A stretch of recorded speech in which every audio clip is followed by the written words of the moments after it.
তোকে ছুঁয়েছি আঁধারে লেখিকা ভূমিকা তালুকদার পর্ব ৩৫। একটা কই মাছের প্রাণওয়ালা মানবের কপালে শেষে কেনা এই চুনোপুটির মতো বউ জুটল। জায়ান লিয়ানাকে কোলে তুলে সোনালি বর্ণের ডাইনিং টেবিলের ওপর বসিয়ে এক হাতে লিয়ানাকে ধরে অপর হাতে গ্লাস থেকে পানি ছিটকালো মুখমণ্ডলে।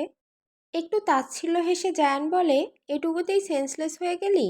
লিয়ানা গলা থেকে হেডফোনটা খুলে পিটপিট চোখে জায়ানের দিকে তাকালো। হাতের তালু দিয়ে জায়ানের বুক বরাবর 5টা কিলঘুষি মেরে বলে, আমি মোটেও গান ফান শুনে বেহুশ হইনি। আমি তো কি আল্লাহ, একটা পুরুষ নিজের বউয়ের দিকে এত কুনজর কি করে দিতে পারে তা আপনাকে না দেখলে জানতামই না। জায়ান নিজের তর্জনীর মধ্য আঙুল দিয়ে লিয়ানার থুতনির মাঝ বরাবর চেপে ধরে গভীর কণ্ঠে বলে, কুনজর কাকে বলে তার প্রকারভেদগুলো বল। যদি না বলতে পারিস এই মুহূর্তেই 10টা চুমু খাবি আমায়। জায়ানের এমন লাগামহীনতায় লিয়ানা ভড়কে গেল। কি আজব লোক রে বাবা, কুনজরেরও প্রকারভেদ হয়? তা সে বাপের জন্মেও শোনেনি। এখন তো নিজের গালেই নিজে চড় মারতে মন চাচ্ছে। কেন যে মুখ ফসকে জায়ানের সাথে তর্ক করতে যায়। হাই আল্লাহ, এখন তো মনে হচ্ছে এই অ্যানাকন্ডা জামাইকে চুমু খেয়ে কেটে পড়াই তার জন্য উত্তম সলিউশন। লিয়ানা একটা বড় দীর্ঘশ্বাস ফেলে জায়ানের দিকে দৃষ্টিপাত করতেই দেখে জায়ান গাল পেতে রেখেছে। লিয়ানা ফিসফিস করে ওঠে, শুধু শুধু কি আর নীলজ্জের বংশধর বলি নাকি? লিয়ানার ফিসফিসে বলা কথাটা ঠিকই জায়ানের কান অবধি চলে এসেছে। নীলজ্জ বলার কারণে আরও 10টা বেড়ে গেল। নাও কিস মি বেবি। অ্যাঁ না, হ্যাঁ, যত লেট করবি সংখ্যা তত বাড়বে। লিয়ানা দাঁতে দাঁত পিষে রাখে, আর কোনো উপায়ান্তর নেই, এই নাসরবান্দার যা চাই দিয়ে দে লিয়ানা, তা না হলে তোর রক্ষে নেই। লিয়ানা ঠোঁট উল্টিয়ে জায়ানের গালে গুনে গুনে 19টা চুমু খেয়ে শেষ দেওয়ার আগেই জায়ান নিজের ওষ্ঠ দিয়ে লিয়ানার অধর চেপে ধরে ফেলে। জায়ানের আকস্মিক এহেন কাণ্ডে লিয়ানা কিছুটা আঁতকে ওঠে। জায়ানের কাঁধ শক্ত করে ধরে চুম্বনের গভীরতায় নিজেকে ডুবিয়ে দেয়। কিন্তু জায়ানের কানে কোথা থেকে যেন একটা তরঙ্গ সুর ভেসে আসলো। এটা কি তার হার্টবিটের স্পন্দন? হৃদয় কম্পিত হলে কি এমন সুর হয়? সে তো যতবার লিয়ানাকে স্পর্শ করেছে ততবার লিয়ানাকে কাঁপতে দেখেছে। তবে আজ কেন তার শরীর অবশ হয়ে আসছে? এমনটা হওয়ার তো কথা ছিল না। জায়ান জোরে জোরে শ্বাস টেনে হিংস্র পশুর মতো লিয়ানার অধরে কামড় বসিয়ে দেয়। লিয়ানা প্রথমে স্থবির হয়ে গেল, ব্যথায় কুঁকড়ে উঠল। সর্বশক্তি প্রয়োগ করেও জায়ানকে সরাতে পারল না। চোখের কোণে জল জমে উঠেছে। ঠোঁটজোড়া কেমন ফ্যাকাশে হয়ে নীলবর্ণ ধারণ করেছে। সহ্যের মাত্রা অসহ্যতায় গিয়ে ঠেকেছে। ভালোবাসার নামে এমন ব্যথা দেওয়ার কি মানে? লিয়ানা বুঝতে পারে না কি হয় জায়ানের মাঝে মাঝে কেন এমন করে। জায়ান লিয়ানার অধর ছেড়ে গলায় মুখ নিতেই লিয়ানা আত্মচিৎকার করে ওঠে, জায়ান, আপনার ভালোবাসা আমায় ব্যথা অনুভব করায়, বুঝতে পারেন না কেন? জানালার কাছে তীব্র হাওয়া আঘাত করছিল, বাহিরে ঘন তুষারপাত। লিয়ানার বাক্যে জায়ান তাকে ছেড়ে দিল। ব্রাশ করা চুলগুলো কেমন উস্কো খুস্কো হয়ে গিয়েছে মুহূর্তেই। বুকটা ওঠানামা করছে দ্রুত। চোখ লালচে, নাকের পাশে টান ধরা, কণ্ঠস্বরটা নিচু কিন্তু কাঁপছে। কি বললি তুই? রিপিট কর আবার। লিয়ানা কিছু বলতে যাচ্ছিল, কিন্তু জায়ানের পায়ের ধ্বনি যেন বজ্রপাতের মতো এগিয়ে এলো। পাশের চেয়ারটা উল্টে গেল তার পায়ের আঘাতে। টেবিলের সবকটা কাচের গ্লাস ঝনঝন শব্দে নিচে ফেলতে লাগলো। কণ্ঠস্বর ভাঙল, সাথে অর্ধেক গর্জন অর্ধেক যন্ত্রণায়। চোখে একটা তীব্র ঝড়ের দৃষ্টি, যেন সেই মুহূর্তে আর মানুষ নয়, একটা দগ্ধ দানব। জায়ান টেবিলের কিনারা শক্ত করে ধরে রইল, আঙুলের গাঁট সাদা হয়ে উঠছে। লিয়ানা টেবিল থেকে নেমে ধীরে ধীরে পিছিয়ে গেল, কিন্তু মুখে কোনো শব্দ বেরোলো না। সে বুঝতে পারল না এমন উদ্ভট আচরণের। লিয়ানার তো কখনোই এভাবে একা থাকার অভ্যাস নেই। তারপরও জায়ানের সাথে হাসি মুখে দিনের পর দিন এমন জনমানবহীন এলাকায় থাকছে। আচ্ছা, কোনো সুস্থ মস্তিষ্কের মানুষ কি এরকম লোকালয়ের বাইরে থাকতে পারে? তার উপরে কথায় কথায় এমন উগ্র আচরণ। দমবন্ধ হয়ে আসে তার। তারপরও মানিয়ে নেওয়ার সর্বোচ্চ চেষ্টা করে যাচ্ছে লিয়ানা। তাহলে জায়ান কেন এমন করে? লিয়ানার চোখের জল মুছে নিয়ে ভয় মিশ্রিত সুরে বলে ওঠে, এ কেমন গোলকধাঁধার মধ্যে এনে ফেললেন আপনি? আমায় ভালোবাসলে বাসুন, না হলে শুধুই ঘৃণা করুন। তারপরেও দয়া করে এক এক সময় এক এক বিষাদীয় রূপ দেখাবেন না। জায়ান কিছু বলে না, থেমে গেল, শ্বাস নিল ভারী গলায়। কুচকুচে কালো মনির চোখ জোড়া বন্ধ করলো, যা ইতিমধ্যে রক্তিম হয়ে ফুটে উঠেছে। কয়েক মুহূর্তের জন্য স্থির দাঁড়িয়ে রইল, যেন নিজের মধ্যেই থাকা দানবটাকে বোঝাতে চাইছে, স্টপ, সংযত করো নিজেকে। তারপর জায়ান একেবারে নিচু স্বরে বলে ওঠে, change your dress right now. Liana স্তব্ধ হয়ে গেল। জামা পাল্টিয়ে আসবে মানে কি? ভয়ে মুখও খুলতে পারছে না, যদি আবার রেগে যায় সেই ভয়ে। তারপরও কৌতূহল বশে বলেই ফেলল, কেন? এখন ড্রেস চেঞ্জ করে আসবো কেন? জায়ান কপাল চেপে ধরল, মাথা নিচু করে দাঁড়িয়ে রইল, যেন পাগলামির কিনারা থেকে সামান্য এক চুল দূরে ফিরে এসেছে। কিন্তু সেই চোখে এখনো আগুন জ্বলছে, নিভে যাওয়ার আগের লালচে ঝালকানি। নিভু নিভু কণ্ঠে বলে, আমি বলেছি তাই, ফার্স্ট বের হতে হবে, রেডি হয়ে আয়। বের হবে মানে? বের হওয়ার নাম শুনতেই লিয়ানার মুখশ্রীতে হাসি রেখা ফুটে উঠল। এই অন্ধকার কুটির থেকে অনেকদিন পর বের হতে পারবে ভেবে লিয়ানা মহা খুশি। তখনই এক মুহূর্ত দেরি না করে বড় বড় পা ফেলে সিঁড়ি বেয়ে উপরে চলে গেল। বেডরুমে গিয়ে সুন্দর একটা কারচুপির কাজের মেরুন গ্রাউন্ড পরে নেয়।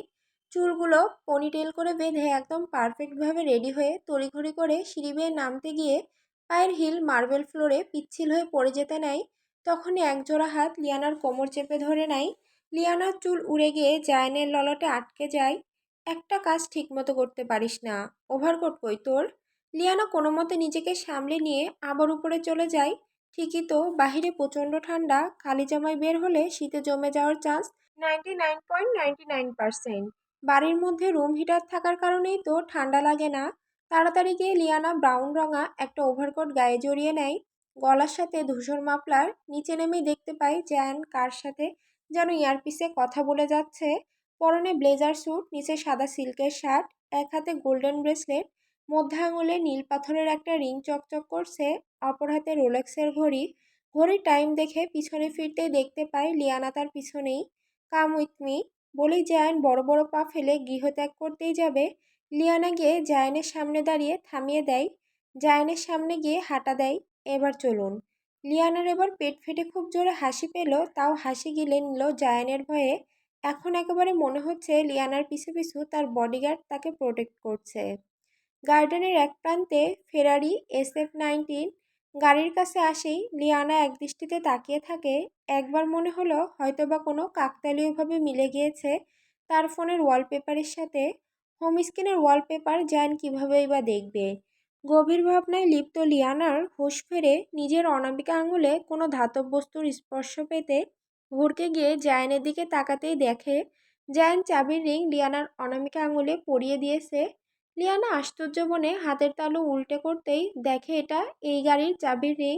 বিস্মিত হয়ে জায়ানের পানে তাকিয়ে থাকে কিছুক্ষণ। জায়ান তুড়ি বাজিয়ে বলে ওঠে, খেয়ে ফেলবি নাকি? এভাবে কেন তাকিয়ে আছিস? না মানে, আমাকে কেন দিলেন? Because it's your car, that's why. আমার? জায়ান লিয়ানার দিকে কিছুটা ঝুঁকে লিয়ানার নাকের ডগায় আঙুল ছুঁয়ে দেয়। তোর আর আমার আবার কি? আমার যা তা তো তোরই। নাও গাড়িতে উঠে বস। জায়ান গাড়ির দরজা খুলে দেয়। লিয়ানা উঠে বসতেই জায়ান সিট বেল্ট পরিয়ে দেয়।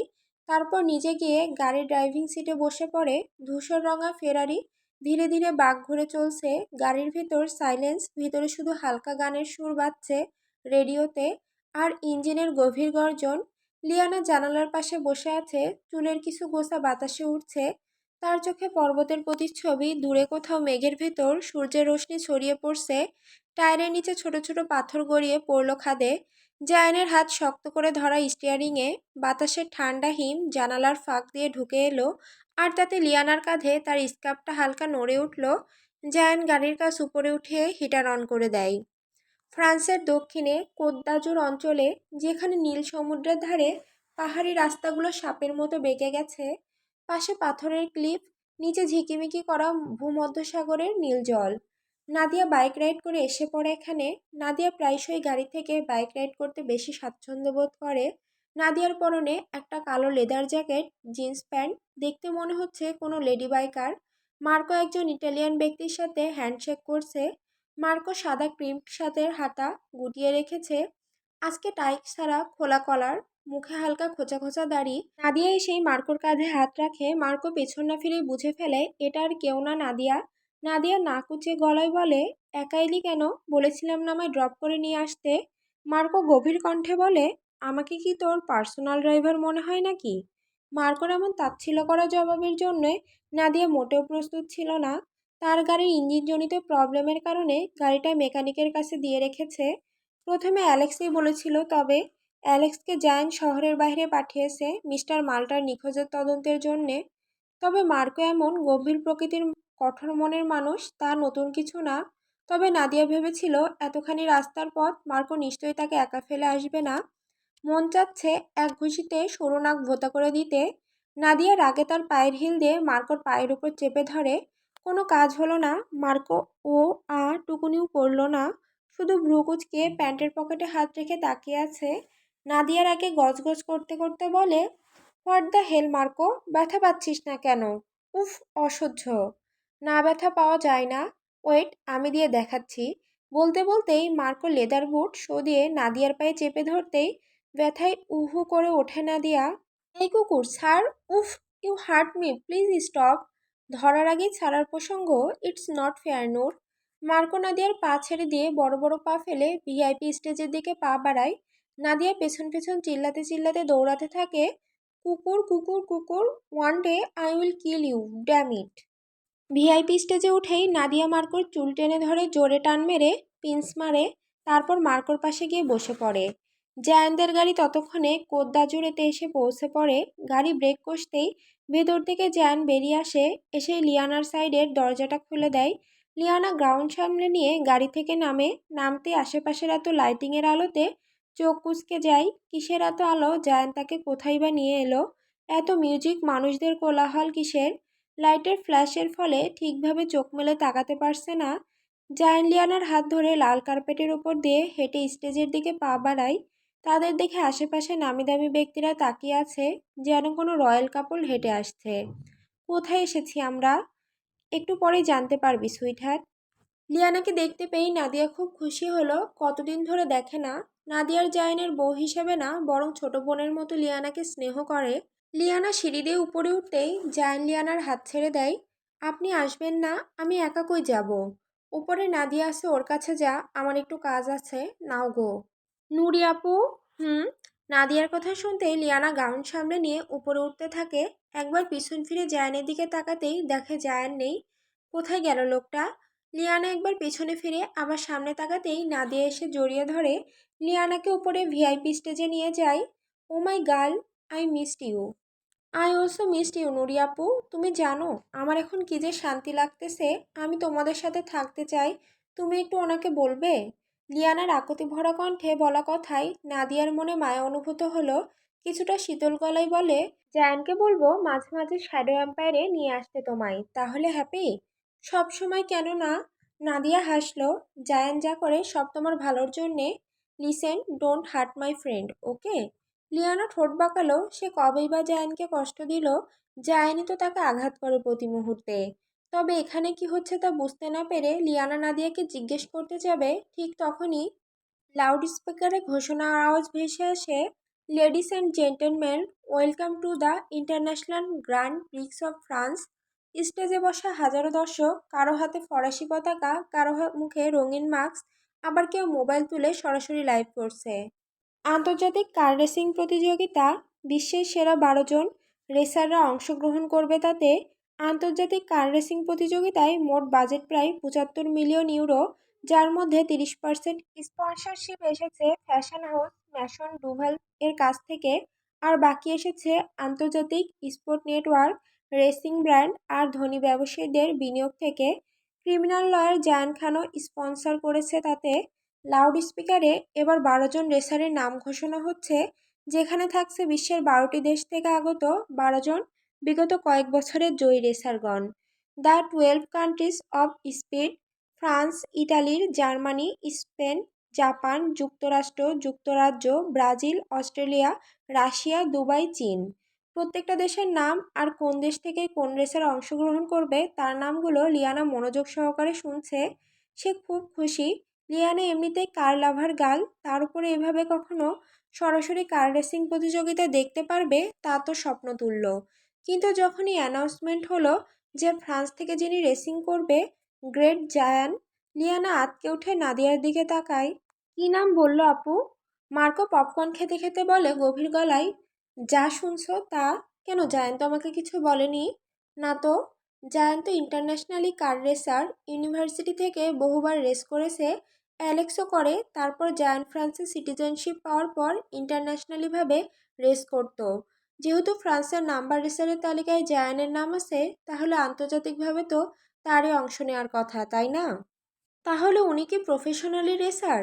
এটা জায়ানের একটা হ্যাবিট, যখন মন চায় করে, তেমন গুরুত্বও দেয়নি কখনো। তবে যখনই রেসিং করবে তখন আর অন্য কেউ জেতার প্রশ্নই আসে না। কিছুক্ষণের মধ্যেই গ্রাউন্ডে একটা লাল কালারের রেসিং কার তার গ্লসি বডি নিয়ে উপস্থিত হয়। কার নাম্বার 07। কারের ভেতর থেকে একজন ব্যক্তি নামে, পরনে ফায়ারপ্রুফ রেসিং স্যুট, মাথায় হেলমেট, হাতে কালো গ্লাভস বুট। হেলমেটেরটা খুলতেই কপাল ছুঁই ছুঁই চুলগুলো ঝেড়ে নেয় এপাশ ওপাশ। হেলমেট খুলে রেসিং কারে পিঠ ঠেকিয়ে দাঁড়ালো। তার দৃষ্টি ভিআইপি স্টেজে বসা মেরুন রঙা গাউন পরিহিত ব্রাউন চোখের লিয়ানার দিকে। হাত নেড়ে হাই দিল লিয়ানাকে। লিয়ানাও ততক্ষণে জায়ানকে লক্ষ্য করে মুখে একটু মৃদু হাসির রেখা টানতেই জায়ান একটা ফ্লাইং কিস ছুড়ে দেয় লিয়ানার দিকে।